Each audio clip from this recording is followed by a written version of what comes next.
Timothée.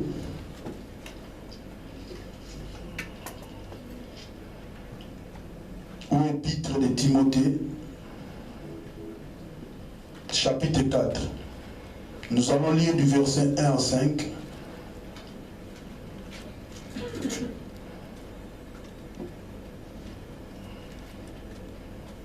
Nous sommes prêts? Je lis au nom de Jésus. Si on peut s'élever pour lire ensemble.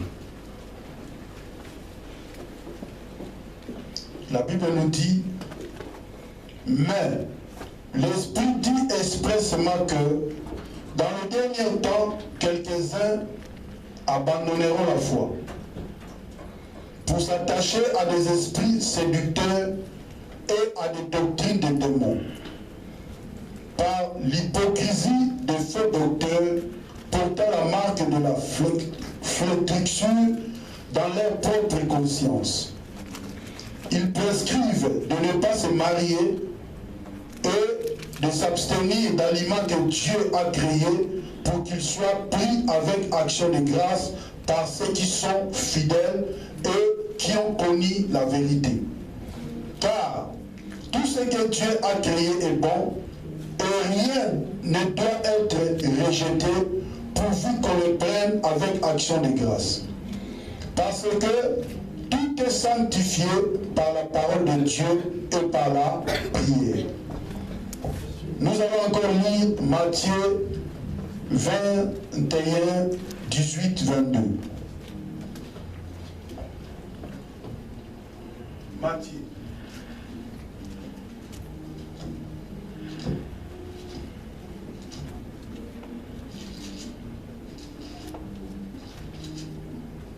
Matthieu 21, 18, 22. La Bible nous dit,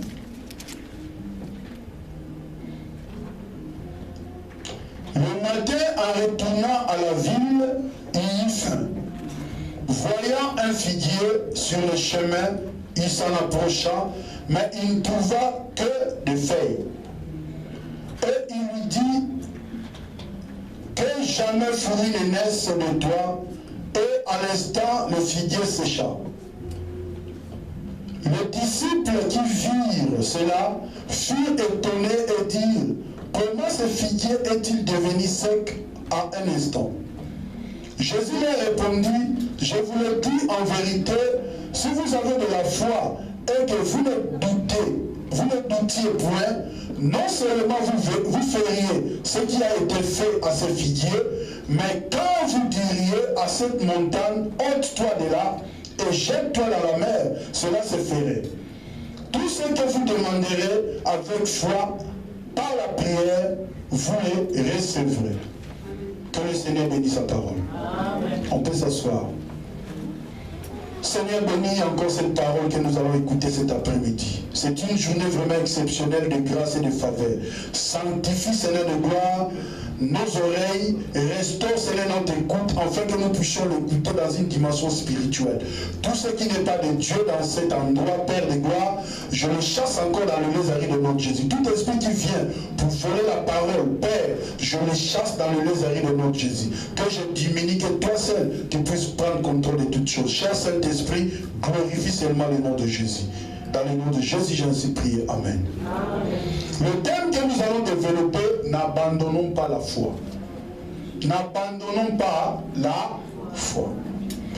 Ici, la Bible nous dit, ici, quand Paul a écrit cette lettre à Timothée, il a dit, on a commencé par le chapitre 4, il a dit, mais l'Esprit dit expressément que dans le dernier temps, quelques-uns abandonneront la foi pour s'attacher à des esprits séducteurs, à des docteurs, à des doctrines de démons.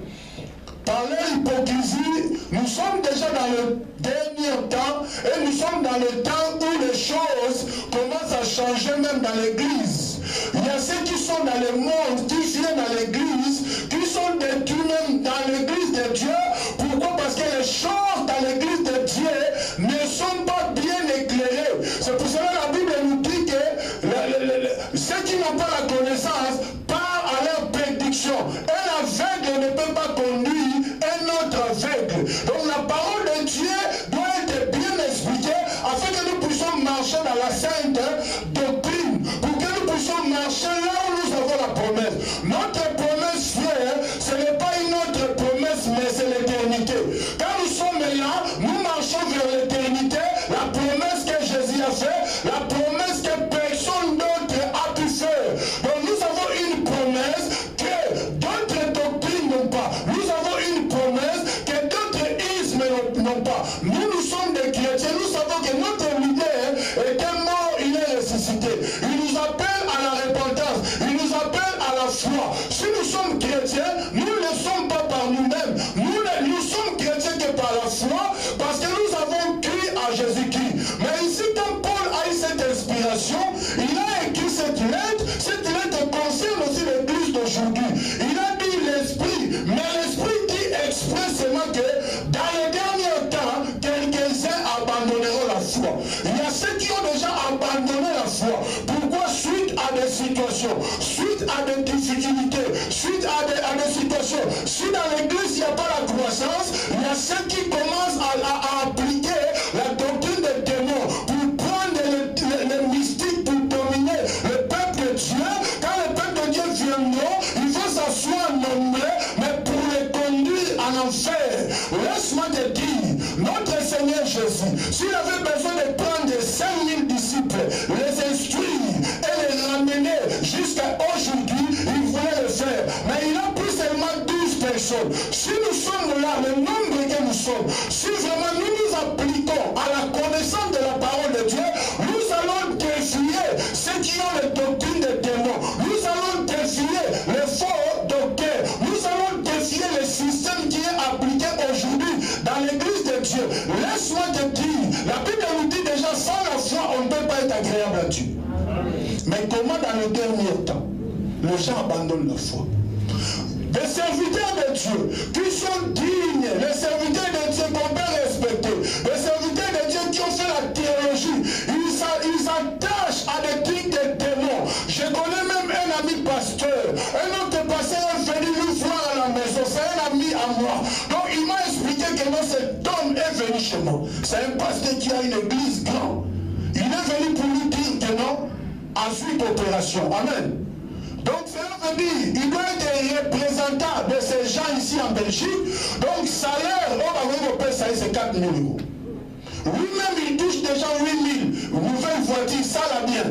Les gens ne voient pas, les gens sont aveuglés, ils amènent même des draps avec des figures des individus qui sont déjà démoniaques pour appliquer aux enfants de Dieu pour dire que vous allez recevoir la guérison. Ce n'est plus au nom de Jésus, mais c'est au nom de quelqu'un. Quand il y a des choses comme ça, si tu n'es pas instruit, quand tu vois qu'il y a ton ami qui est dedans, toi aussi tu es là, tu dis que non, c'est normal. Voire même aujourd'hui, les doctrines des démons sont visibles. Les gens qui marchaient vraiment dans la foi, les gens qui craignaient Dieu, aujourd'hui dans les églises, tu verras une fête des chrétiens aux mains de musiques qui sont vraiment démoniaques et des chrétiens dans ces musiques-là, les conflits il dit que non, la fête est extraordinaire. Quand ma femme m'a dit ces choses, ça m'a bouleversé. Amen. Pourquoi? Parce que nous sommes des chrétiens. Amen. Tu imagines que on part en Italie dans une fête, papa l'a dit et maman l'a dit, on sait que nous sommes des chrétiens, on dit les mariés vont sortir pour danser, on met une chanson de Kofi Olomide Coucou. Imagine un peu. Alléluia.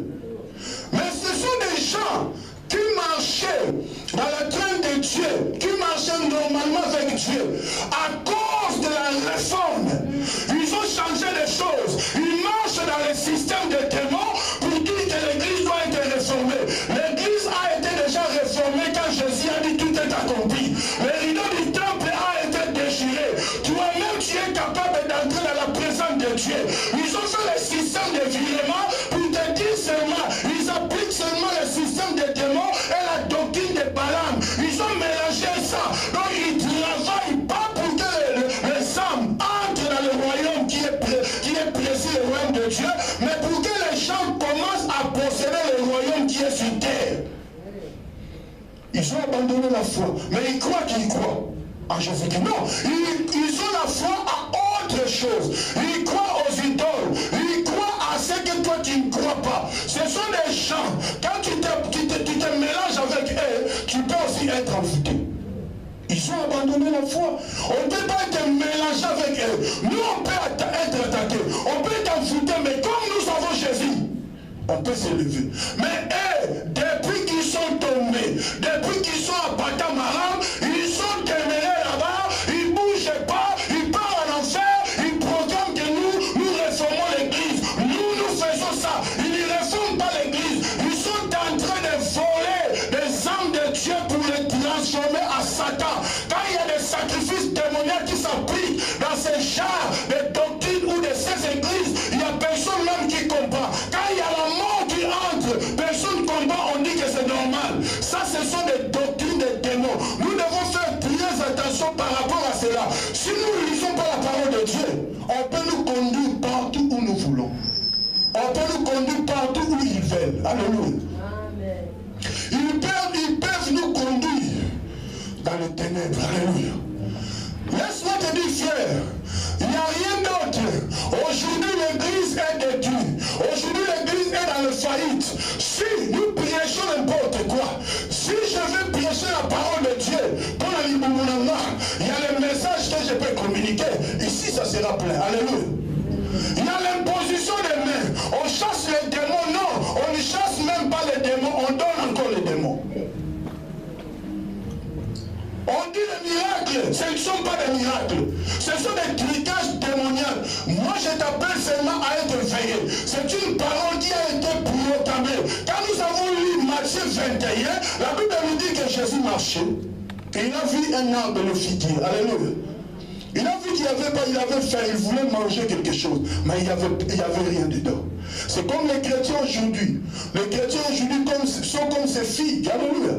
Donc, comme ces figuiers, il y a les feuilles, on croit qu'il y a quelque chose dedans. Mais quand on s'approche pour toucher l'arbre, il n'y a rien. Alléluia.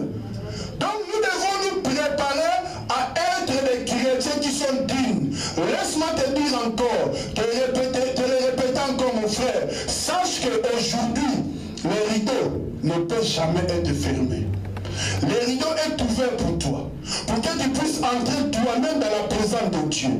Quand les disciples n'étaient pas encore remplis du Saint-Esprit. C'est Jésus qui avait la totalité de l'onction, de la grandeur de Dieu. Ces choses sont spirituelles. Quand il a manifesté ces miracles, le figuier était sec. Et ils ont demandé à Jésus comment cela est arrivé. Jésus a dit, quand vous aurez la foi, alléluia, vous pouvez déplacer les montagnes. Alléluia. Vous pouvez dire à cette montagne de se renverser dans la mer, cette montagne se renversera. Donc laisse-moi te dire, si tu as la foi, si tu n'as pas la foi, le miracle, tu ne peux pas le faire. Celui qui marche dans les doctrines que Paul a dit, dans les doctrines des démons, le miracle que les hommes de Dieu aujourd'hui appliquent, laisse-moi te dire, ce sont des miracles démoniaques. Il y a des hommes de Dieu, il sait qu'en lui il n'y a plus rien, il touche la magie, il vient, il domine le peuple de Dieu. Comme nous ne prions pas, comme nous nous appliquons pas par rapport à la parole de Dieu, quand nous allons arriver, nous allons trouver que c'est normal. Quand tu arrives déjà dans une église, tu regardes déjà ceux qui sont dans l'église. Il y a ceux qui viennent dans l'église parce que tout le monde part à l'église. On ne part pas à l'église parce que celui-là est parti. On ne part pas à l'église parce qu'on t'a invité seulement de venir. Quand on vient à l'église, c'est pour adorer notre Dieu. On ne vient pas à l'église pour impressionner les gens. Non, loin de là. Quand nous venons à l'église, nous venons chercher Jésus-Christ de Nazareth. Jésus, c'est lui qui est notre lumière. Jésus, c'est lui qui est notre appui. C'est lui seul qui est le conducteur de l'église. Le chef suprême de l'église, c'est Jésus. Imagine un peu le serviteur de Dieu, le hommes de Dieu assis dans une église où il y a une multitude de personnes. Il y a un médecin qui vient avec des draps pour commencer à appliquer les gens sur la tête avec une figure d'une personne inconnue, une personne qui est vraiment témoignage. On applique et les gens acceptent. Et demain, l'église est là, tout le monde est là. Alléluia. Si on prend aujourd'hui, donc les gens qui sont ignorants, on peut prendre même un agneau, on amène ici, on dit aujourd'hui c'est la sanctification. On coupe le cou et on verse le sang, on prend, on fait sortir ça là-bas. S'il y a des ignorants frères, les gens viendront. Or, il y a des choses qui se font à l'église, ce sont des sacrifices. On sacrifie le peuple de Dieu. Dans ce genre des églises, tu verras qu'il y a des morts et des morts. Chaque année, il y a des gens qui meurent. Pourquoi? Parce que le diable, la Bible nous dit, le diable vient que pour détruire. Le diable, c'est un mercenaire. Il ne vient pas pour construire, il vient pour détruire nos vies. Il vient pour envoûter nos vies. Il vient pour détruire nos enfants. Il vient que pour que nos enfants ne réussissent pas à l'école. Il vient pour détruire les foyers. Il vient pour détruire les mariages. Mais laisse-moi te dire, ces genre de personnes, ils seront jugés. Alléluia. Donc nous devons comprendre, les frères. Je vais aller vraiment doucement afin que tu comprennes. Tu dois être un homme qui est prudent. Premièrement, il y a de cela, au moins 3 semaines passées, je t'avais dit que la meilleure église, c'est toi-même. Or, si tu ne prends pas soin de l'église, qui est toi-même, comment tu peux t'appliquer par rapport à la parole de Dieu? Si toi-même, tu ne gères pas bien ton corps, qui est le temple du Saint-Esprit, comment tu peux gérer autre chose? Donc nous devons comprendre que Dieu nous aime. Ce n'est pas en fait qu'il a envoyé Jésus. Quand il a envoyé Jésus, c'est pour nous. Quand il établit des serviteurs de Dieu qui sont appelés par Dieu, c'est pour te suivre, c'est pour te conduire à une destination qui est l'éternité. Ce royaume que nous vivons, ce royaume passera. Seulement la parole de Dieu qui ne passera pas. Cette parole que nous écoutons du jour au jour, quelle dit cette parole? Quelle promesse il y a dans cette parole? Si tu n'as pas la foi, tu vas croire à autre chose. Tu peux croire que non, c'est fini. Tu vas croire que non, ça ne peut plus avancer. Et tu t'appliques à autre chose. C'est pour cela que tu verras que nos frères et sœurs, dans des situations difficiles, ils peuvent se marier comme ils veulent. Alléluia. Ils peuvent prendre n'importe quoi. Quand tu es dans l'église où on proclame les doctrines des démons, tu ne peux pas les comprendre. Tu vas les comprendre seulement quand le pasteur ou l'homme qui dirige l'église accepte tout pour garder seulement les nombres. Alléluia. Nous ne sommes pas là pour garder les nombres. Nous ne sommes pas là pour garder le nombre. C'est le Seigneur qui envoie. Quand le Seigneur envoie ses disciples dans l'église, c'est pour écouter, pour que tu sois éveillé. Alléluia. Pour que tu sois éveillé. C'est comme les Coréens qui sont venus au Congo. Les Coréens là qui sont venus au Congo, je ne sais pas si quelqu'un le connaît, on appelle le monde. Le monde, non? C'est le monde. Ils ont pris des adeptes au Congo. Ils peuvent faire directement combien? 50 mariages. C'est ça, hein? 50 mariages d'un coup. Dans la Bible, tu as déjà vu qu'on célèbre 50 mariages directement. 50. Pas. Donc si c'est 50, je ne sais pas comment ils se sont divisés pour aller dans des familles. Donc toutes ces familles-là, ils ont fait, peut-être il n'y a pas de coutume pour eux. Ils font le système de leur manière. Oh, laisse-moi te dire, mariage à solo et un mariage seulement à la famille. L'église est là seulement pour bénir. Alléluia. Parce qu'on a dit que le mariage soit honoré de tous. Donc, dans la famille, même si ton père c'est un soulard, tu dois le prendre là où il est. Même si ton père a une position de faiblesse, tu dois le prendre là où il est pour ton mariage. Parce que les parents doivent être honorés par rapport à cela. Mais aujourd'hui, il y a d'autres applications par rapport à cela. On dit que non, nous sommes église. Pourquoi? Parce que l'église n'a pas ça. Mais tu es marié par un démon. C'est pour cela aujourd'hui même les sorciers se marient. Pourquoi? Parce que spirituellement, nous ne voulons pas être éveillés. Nous voulons marcher avec Dieu comme nous voulons. Laisse-moi. Abraham, c'est par la foi qu'il a accepté la voie de Dieu. Pour quitter sa nation, pour aller dans une terre qu'il était étranger. Dans une terre qu'il ne connaissait pas. C'est par la foi aussi que Moïse, quand il a grandi, il a abandonné. Il ne voulait plus être appelé fils de la fille du Pharaon. Pourquoi? Parce qu'il a vu la grandeur et la puissance de Dieu. Alléluia. C'est par la foi aussi que Jacob a béni. Saül a béni Ésaü, il a béni aussi Jacob. C'est par la foi aussi que Jacob a quitté chez Laban avec victoire. C'est par la foi, laisse-moi te dire, que Élie a invoqué le feu et le feu est descendu. Maintenant, toi, par la foi, qu'est-ce que tu as fait par la foi? Aujourd'hui, tu abandonnes la foi, tu es désespéré, tu ne sais pas où tu marches. Même il y a la maladie, frère, ma soeur, tu dois Cette doctrine